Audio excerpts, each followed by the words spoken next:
As humans, we all recognize that our observational experience is a form of evidence that informs our behavior and our ideas about the world. Unfortunately, it's a deeply flawed one for numerous reasons that I'll discuss in the article.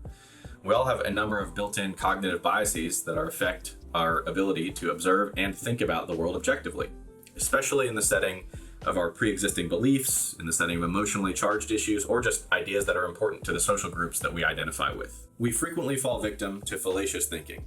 For example, ascribing direct causal relationships to observed effects that are actually just correlations.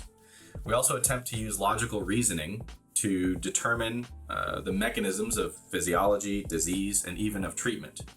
But in medicine, we've learned the hard way about how problematic this approach can be. Interventions like spinal fusion for chronic low back pain, knee arthroscopy for degenerative meniscal tears, or rotator cuff tendinopathy, treating it with subacromial decompression.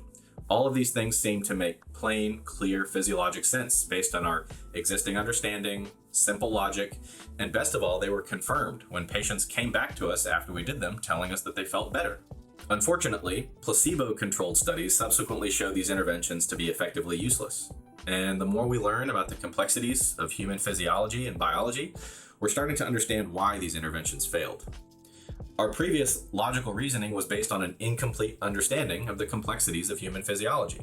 And now we must update our beliefs, even if it's uncomfortable to do so. In the article, I make the arguments that in the context of complex biological systems, logical analysis is useful for generating hypotheses, but not for drawing conclusions with a high degree of confidence. This is because there are almost always confounding factors that are either unaccounted for or yet undiscovered. This is why, despite our own observational experience, we must always be very cautious with our resulting claims and conclusions.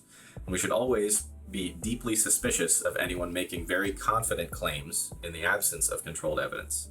We must therefore continually seek out evidence, even if it's uncomfortable evidence, in order that controls for our human tendencies and biases in order to better inform our practice on a day-to-day basis with patients and clients.